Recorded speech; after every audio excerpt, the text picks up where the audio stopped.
Olá, estudantes da terceira série do ensino médio, sejam bem-vindos a mais uma aula de História. Eu sou a professora Luíse Coutinho e a nossa aula de hoje será sobre República e Democracia no Brasil, no período entre 1946 até 1964, né? O período que a gente chama ali de período democrático, entre o fim do Estado Novo e o início da ditadura militar.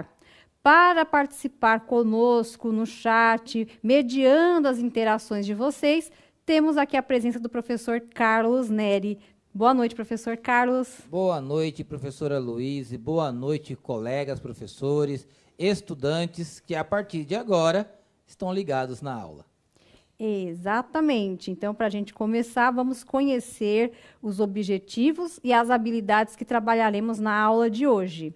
Então, nossos objetivos de hoje são apresentar os principais eventos políticos e econômicos relacionados ao Estado brasileiro nas décadas de 1950 e 1960, relacionar o contexto da Guerra Fria ao cenário político brasileiro entre os anos de 1945 e 64 e apontar características do populismo e do nacional-desenvolvimentismo no Brasil. Só para pontuar para vocês, 1945, final da Segunda Guerra Mundial, também conhecido como início da Guerra Fria, né? Vamos combinar ali, vamos retomar a nossa aula passada, onde nós falamos da Guerra Fria e todo aquele contexto que a gente caracteriza como o mundo bipolar, acabou afetando o cenário político e econômico brasileiro. E é isso que a gente vai conhecer na nossa aula.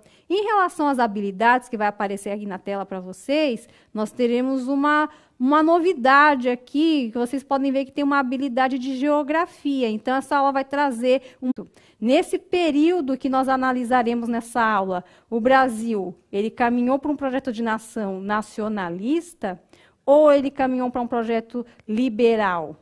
Né? Vamos dar uma olhadinha na nossa próxima tela, que a gente tem uma animação ali para vocês, tá?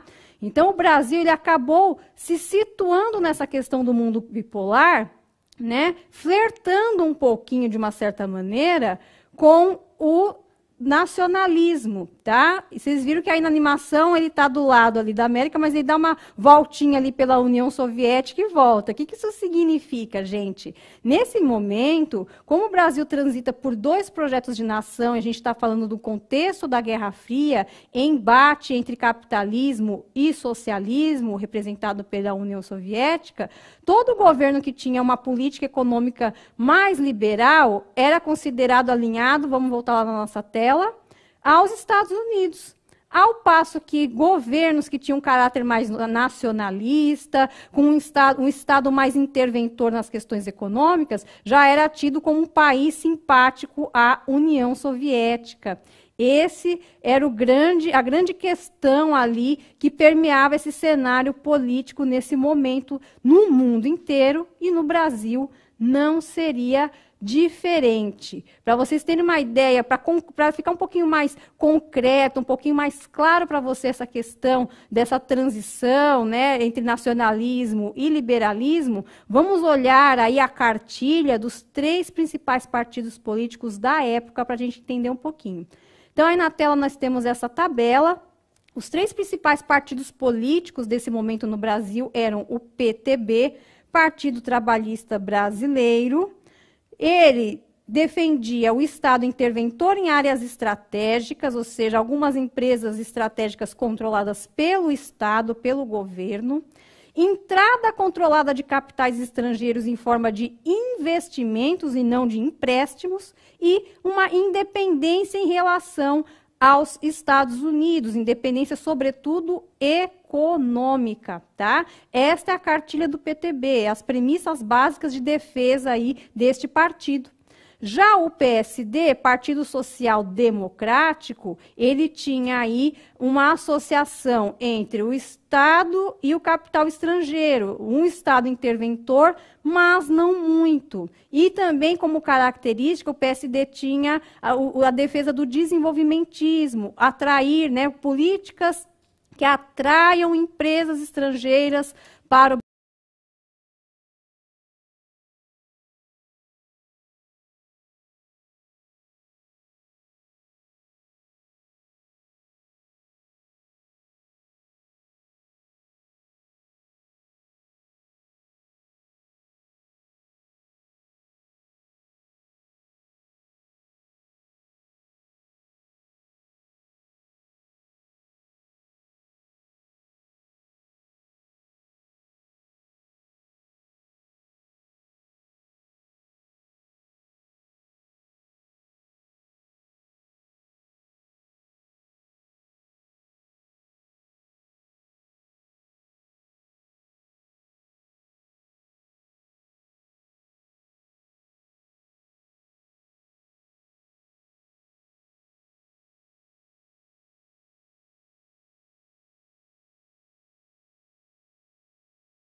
Vamos lá, eu estou aqui colhendo as respostas da garotada aqui no chat.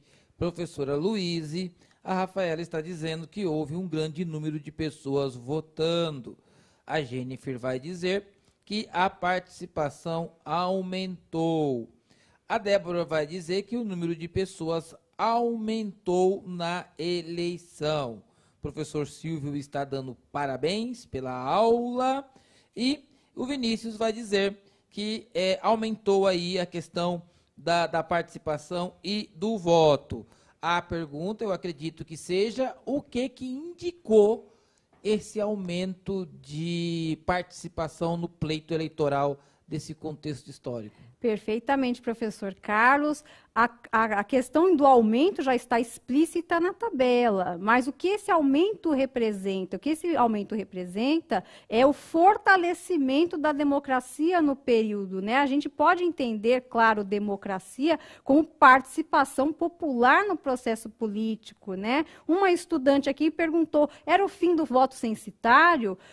Bom, nós tivemos a Constituição de 1937, que é a Constituição do Estado Novo, que era ditatorial, retirou uma série de direitos, mas a de 34 ali já tinha garantido que uma parcela maior da população, incluindo as mulheres, pudessem votar. Então, o número de participantes aí, de votantes, aumenta, e isso contribui para o fortalecimento da democracia em qualquer país. No Brasil não foi diferente. Então, um ponto positivo desse período é o fortalecimento democrático. E aí nós tivemos, sob esse período, a vigência da Constituição de 1946, que foi promulgada pelo presidente Eurico Gaspar Dutra. E a gente vai ver agora na nossa tela alguns detalhes do governo desse presidente, tá? Então, o Dutra, ele governa o Brasil de 46 a 1950, ele também era uma pessoa ligada ao Getúlio Vargas, tinha sido ministro da Defesa do Getúlio Vargas, né? E ele foi eleito pela chapa PSD-PTB. Né? Então, vocês vejam que aqueles dois partidos que um simpatizavam com o outro formavam chapas, lembrando que nessa época se votava para presidente e para vice em separado, tá? Características do governo Dutra. O plano SALT, né, que foi um plano para impulsionar estas áreas, saúde, alimentação, transporte, energia, através da atração de capitais estrangeiros para o país. Então, é nesse momento do governo Dutra que ocorre uma aproximação grande entre Brasil e Estados Unidos, né? Um dos símbolos dessa chamada política da boa vizinhança é a atriz, né, que era portuguesa, mas radicada no Brasil, a atriz e cantora Carmen Miranda, né, que foi uma grande estrela dos filmes de Hollywood e que representava, de uma certa forma, essa aliança, essa parceria, essa simpatia do Brasil com os Estados Unidos, né? Era como se houvesse, da parte dos Estados Unidos, um interesse em promover a cultura brasileira naquele país, né? E, claro, por conta dessas características, relacionando com o contexto da Guerra Fria, o governo de Eurico Gaspar Dutra é reconhecido aí pelo cenário da época como um governo de caráter liberal, ou seja, um pouquinho mais aproximado dos Estados Unidos, né? Liberal e democrático, né? Como a gente falou agora há pouco, foi no governo dele que foi promulgada a Constituição de 1946, que é reconhecida como uma das constituições mais democráticas e de caráter liberal que o Brasil já teve, tá? E aí o mandato de Dutra acaba em 1950. Olha só, gente, quem será que ganha as eleições de 1950? Analisem esse trecho desse poema que vai aparecer para vocês. Tem alguns erros, entre aspas, de português, mas é a grafia da época, tá, gente? Foi grafado do jeitinho que está aparecendo na tela. Então, captem a mensagem, tá? Analisem o trecho e tentem, através dele, prever aí ou tentar concluir qual foi o resultado das eleições de 1950. Quem ganhou essa eleição? Em 1 minuto a gente volta.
vamos lá, vou mandar um abraço aqui para a professora Gildete. Ela estava dizendo aqui que é o Getúlio Vargas. E a maioria aqui da garotada, na verdade, eu acredito que 100% da garotada que participou nessa atividade, professora Luíse, todos eles estão respondendo que é o Getúlio Vargas. E teve até uma estudante que colocou que está bem explícito no poema. Exatamente, né? Tem até que é uma canção, uma música chamada Retrato do Velho, que é da mesma época, que fala, bota o retrato do velho no mesmo lugar, né? Que é o retrato de presidente da República. Então, aí é a volta de Getúlio Vargas, parte 2, a missão, né? Volta como presidente da República, tá? E aí a gente vai ver as principais características do governo do Getúlio Vargas. Vamos dar uma olhadinha na nossa tela. Então, Getúlio Vargas, nesse momento, pela primeira vez, chegando à presidência por meio de uma eleição, né? Ele vence as eleições pela chapa PTB-PSP, certo? Conclui, entre aspas, o seu mandato, ele vai até o último ano, mas acontecem muitas questões ali. Mas o que é importante agora a gente entender são as características do governo dele nesse segundo momento, né? Então, um dos grandes marcos do governo Vargas, desse segundo mandato, é a questão do petróleo, né? Então, foram descobertas importantes reservas de petróleo nesse momento, no governo do Getúlio Vargas, dentro, de novo, do contexto da Guerra Fria, dentre os embates entre nacionalismo e liberalismo, se especulou. Estas reservas serão exploradas por empresas estrangeiras ou elas serão exploradas por empresas estatais? E aí o Getúlio Vargas lança a campanha do Petróleo é Nosso, que significa que uma empresa brasileira vai explorar essas reservas descobertas de petróleo aí. Então, nesse selo que vocês estão vendo, tem lá a mãozinha do Getúlio Vargas sujinha de petróleo, né? E está se falando do 5º aniversário da lei da Petrobras, porque em 1953, uma lei é colocada em vigor autorizando a criação da Petrobras. Certo? Ou seja, é o Brasil que vai explorar o petróleo e não uma empresa estrangeira. Nesse ano de 1953, tiveram algumas questões ali de reivindicações, de movimentos de trabalho, né, de trabalhadores. A gente vai ver isso melhor na próxima aula, mas uma conclusão, desfecho, uma resposta que Vargas deu a esses movimentos de reivindicação dos trabalhadores foi o aumento do salário mínimo.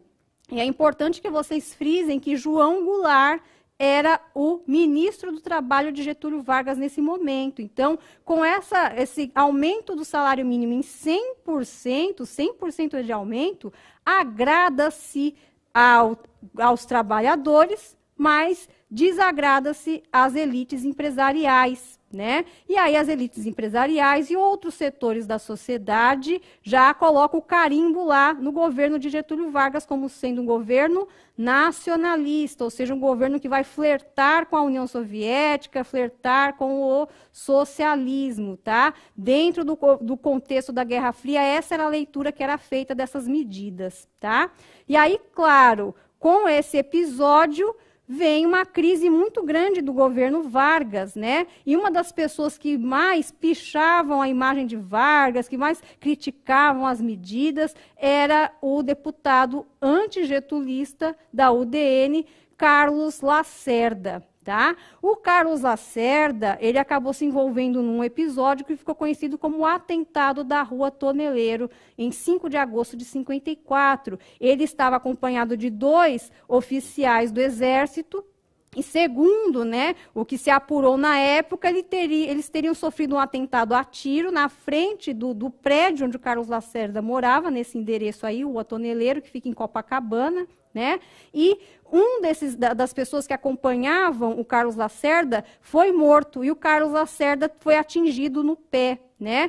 E aí o que acontece? As especulações da época indicaram que o mandante dessa tentativa de assassinato contra o Carlos Lacerda era esse cara aí, ó. Esse cara é o Gregório Fortunato. O Gregório Fortunato, ele era chefe da guarda pessoal de Getúlio Vargas, era o segurança pessoal. E aí logo se fez a associação, foi Getúlio Vargas que mandou matar Carlos Lacerda. E aí a crise se instaura no poder. Pessoas acusando, né, Getúlio Vargas de corrupção, muitos pedindo que ele se afastasse do poder, setores dentro do próprio governo Vargas falavam, Vargas renuncia, ou então se licencia, alega motivos de doença, porque sua imagem está muito feia, né? Só que aí Getúlio Vargas tem um posicionamento muito contundente que eu acho que vocês conhecem, né, que vai aparecer aí na próxima tela para vocês, tá? Então, acho que todos vocês já ouviram essa frase, saio da vida para entrar na história. É a última frase da Carta Testamento de Getúlio Vargas, que quem quiser conhecer na íntegra essa carta, pode, pelo QR Code que aparece aí, né, acessar esse documento e dar uma lida ali, como é que foi o discurso dele, muito contundente, muito apelativo às massas, né? E Getúlio Vargas comete suicídio no Palácio do Catete, que era a sede do Poder Executivo, no dia 24 de agosto de 1954, tá? Isso acabou fazendo com que revertesse a imagem que estava sendo feita dele naquele momento, de um presidente não muito bacana, envolvido em corrupção, em tentativas de eliminar opositores, como no caso do Carlos Lacerda. Só que aí, com o suicídio dele, a coisa se reverte. Essa imagem que vocês estão vendo, que parece um monte de pontinhos, né, parece umas formiguinhas, isso aí é o cortejo de centenas de milhares de pessoas que fizeram aí ao corpo do Getúlio Vargas para conduzir ele do local de onde ele partiria para São Borja, que é a terra natal do Getúlio Vargas. Então, foi uma grande comoção nacional, teve quebra-quebra no Rio de Janeiro por conta do suicídio de Vargas. A carta dele foi lida no rádio, né? Então, causou, além de uma grande comoção, mas também, segundo historiadores, o adiamento do golpe militar que deu início à ditadura no Brasil, porque muitos dos militares que estavam ligados ali ao Ministério da Defesa recomendavam ao Vargas, renuncia, Vargas, se afasta, e ele sempre resistindo. Então, especula-se que dentro do Exército, ali em 54, já existia uma conspiração, uma tentativa ali de se dar um golpe para tirar o Getúlio Vargas do poder, mas como ele se suicida, esse golpe é adiado. Professora Tá? Luíse, eu acho que vale a pena ressaltar aqui, eu acho que o João Vitor, o estudante, ele já deve ter ido ali no QR Code e ele colocou uma frase, uma parte aqui da carta do Getúlio Vargas, ele faz certinho, abre aspas, eu vos dei a minha vida, agora ofereço a minha morte, nada receio, serenamente dou o primeiro passo no caminho da eternidade e saio da vida para entrar na história. Perfeitamente. Qual é o nome do estudante? O João Vitor. João Vitor, muito obrigada pela contribuição. Se você foi atrás da Carta Testamento, está exercendo a sua atitude historiadora, muito legal a sua contribuição aí para a nossa aula, e que fique aí também a recomendação para os demais estudantes. Quando Getúlio Vargas se suicida, né, encerra-se o governo dele de uma forma muito trágica e a bagunça no cenário político brasileiro se instaura. Café Filho, que era o vice, assume, mas aí no ano seguinte, que teriam eleições presidenciais, ele sofre um ataque cardíaco, aí entra o presidente da Câmara, e depois o presidente do Senado, e aí os militares entram no meio, porque houveram eleições em 55, e quem venceu as eleições é esse cara que vai aparecer na próxima tela para vocês. Juscelino Kubitschek, tá? Ele só vem a assumir em janeiro de 56, porque alegou-se na época que as eleições não tinham dado um resultado fidedigno, porque ele tinha sido eleito com 36 ponto alguma coisa por cento dos votos, isso não é maioria absoluta, mas, por outro lado, na Constituição não tinha nada falando disso, de 50% mais um, e aí muitos começaram a questionar a legitimidade do pleito que elegeu Juscelino. Notem que Juscelino é da chapa PSD-PTB, né? Então, eram partidos ligados ao getulismo e, naquele momento de transição, de embate ali de modelos, de projetos de país, para muitos setores, a presença de Juscelino no poder não era bem-vinda. Mas o fato é que ele consegue, sim, assumir o poder em 56, e uma das grandes cartilhas aí do governo dele, uma das grandes propostas é o desenvolvimentismo, né? Olha o slogan dele, 50 anos em 5, eu vou desenvolver o Brasil 50 anos em 5, né? Como se fosse um processo de uma grande aceleração industrial, uma grande aceleração econômica para o país. E um dos símbolos dessa política desenvolvimentista de Juscelino é a construção da chamada Nova Cap, ou seja, a capital Brasília. Então, aí na imagem vocês estão vendo aí obras, né, da capital que ficou pronta aí em 1960, transferindo a capital do Brasil, do Rio de Janeiro, para a região centro-oeste. Também era uma ideia do Juscelino em levar o desenvolvimento econômico para essa região do país, porque, afinal de contas, né, ele quer desenvolver o Brasil 50 anos em 5. Existem algumas áreas que não são tão industrializadas assim. Com a capital indo para o centro-oeste, as empresas vêm junto, tá? Essa era a lógica do Juscelino. E falando em empresas, uma grande marca do governo dele foi trazer a indústria automobilística, as montadoras de carros para o Brasil. Junto com isso veio também uma política de construção de estradas, de rodovias, desativando as ferrovias, né, para poder privilegiar a circulação rodoviária, né, as pessoas terem pistas para andar com os carros, né. Isso, com o passar do tempo, se demonstrou um problema aí de distribuição para o país, né. Mas o fato é que essas medidas do Juscelino Kubitschek acabaram tornando este presidente um presidente bem visto por diversos setores da sociedade, não só o povo, mas também os setores empresariais, que logo já fizeram ali o carimbo, né? Juscelino Kubitschek é um presidente liberal, né? Então, vejam que conforme a pessoa ia se alinhando ao capitalismo, a uma política econômica mais liberal, ela conseguia levar o seu mandato de boa, né? Só que nem tudo foram flores no governo de JK. A gente vai analisar um gráfico e um mapa, para depois fazer uma atividade, para a gente ver bem as questões relacionadas a esse desenvolvimentismo do JK. Tá? Então, olha só, nesse quadradinho que eu circulei no gráfico, a gente tem a questão da situação de domicílio no Brasil. Tá? Em 1950, a grande maioria da população era rural. Na década de 1960, isso quase se equipara. A população urbana é quase igual à rural. E na década de 70, ela já passa à população rural. E aí, olha só esse mapa, né?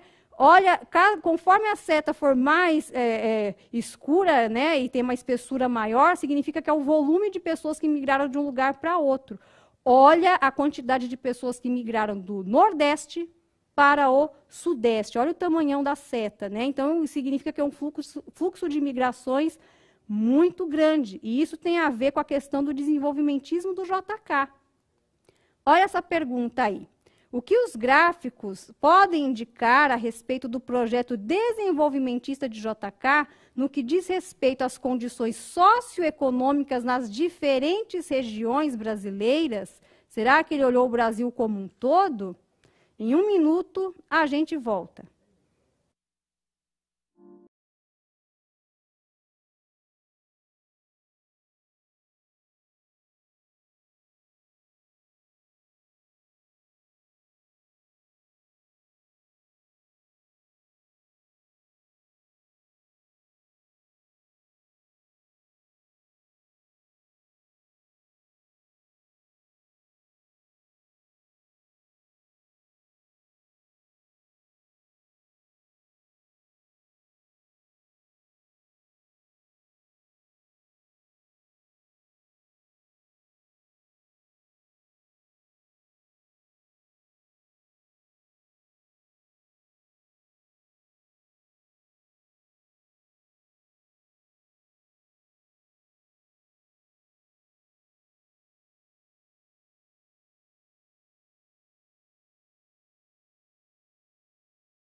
Legal, legal. Tem bastante participação aqui no chat.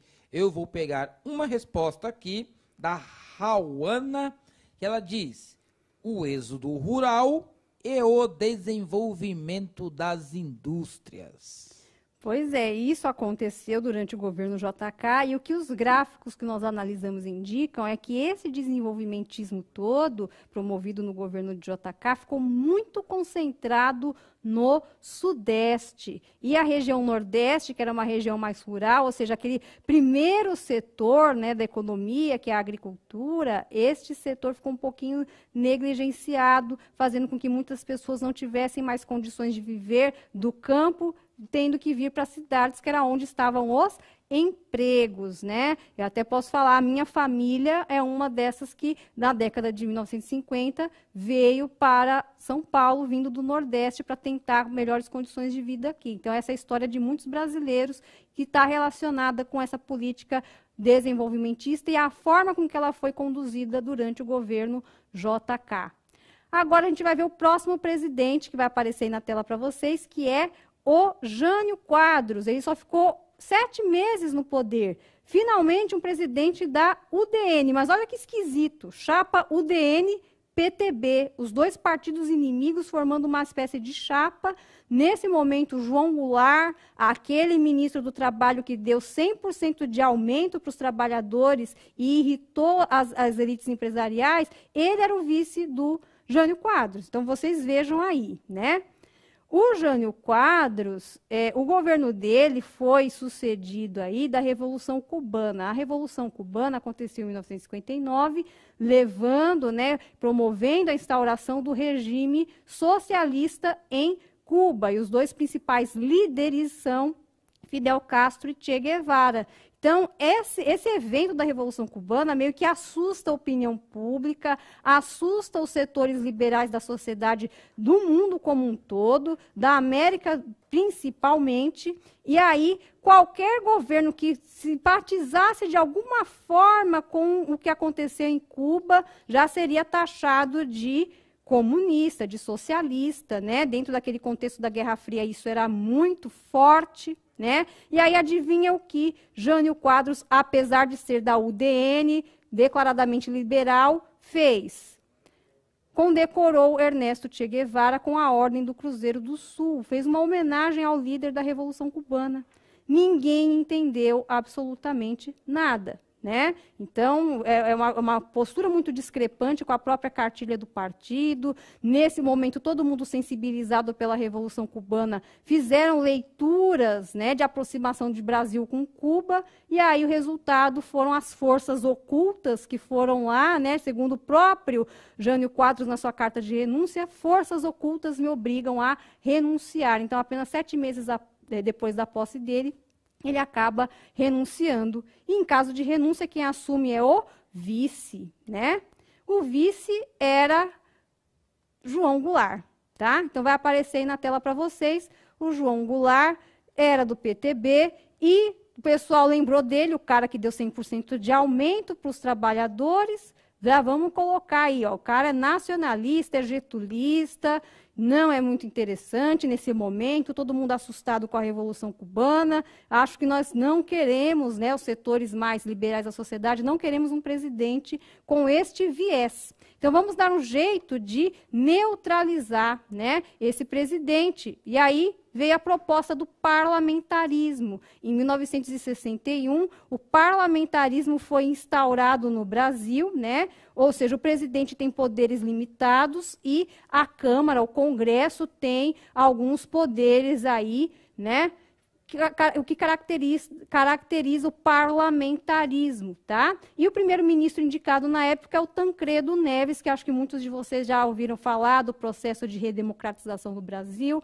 Mais para frente a gente volta no Tancredo Neves, tá? E aí o parlamentarismo se instaura no país. Para alguns setores da sociedade, principalmente os trabalhadores, isso não foi uma boa coisa, né? Porque entendeu-se que foi feriu-se a Constituição da época. Vocês querem ver? Vamos ver um trecho bem curtinho de um vídeo que vai ilustrar bem a reação da população ao parlamentarismo. Você que sabe que o presidente da República tinha direitos adquiridos pela Constituição. Você que sabe que as regras do jogo foram mudadas depois da eleição. Você que está vendo que o parlamentarismo não funciona. Você que tem o direito de escolher o seu presidente e o seu governador. Você que não admite desrespeito à Constituição. Compareça dia 6 e marque não. Não, não, não, não, não. Então, vocês vejam aí, né, que houve uma campanha para a volta do presidencialismo com um grande apelo, né, apontando que o parlamentarismo atentava à Constituição, tentava reduzir os poderes de um presidente que era vice de alguém democraticamente eleito, né? E aí, em 1963, volta o presidencialismo e o João Goulart assume com plenos poderes, mas isso novamente vai causar uma reação aí das camadas mais conservadoras da sociedade. E eu vou colocar para vocês na tela. Não vai dar tempo, infelizmente, da gente fazer esse exercício, mas eu já adianto que essas mesmas imagens vão constar da retomada da nossa próxima aula. Então, só para pontuar para vocês esses dois eventos ocorridos em março de 64, o comício da Central, onde Jango, anuncia reformas de base, entre elas a reforma agrária, e a reação dos setores mais conservadores, que é a Marcha da Família com Deus pela Liberdade. Respondendo esse exercício que está aí, dessa vez a professora vai dar a resposta, sinaliza que o Brasil estava extremamente polarizado depois de tantas transições entre nacionalismo e liberalismo. Certo, gente? Eu agradeço demais a presença e a participação de todos vocês aqui. Não esqueçam da nossa pesquisa, que vai aparecer aí na tela, o QR Code, também o link para vocês avaliarem a nossa aula, dizer o que achou, se gostou, se ficou faltando alguma coisa. Certo, gente? Agradeço ao professor Carlos, muito obrigada pela participação. Eu agradeço também aqui aos professores que estão participando conosco no chat e elogiando a aula. Nós ficamos aí muito agradecidos. Obrigado, profs.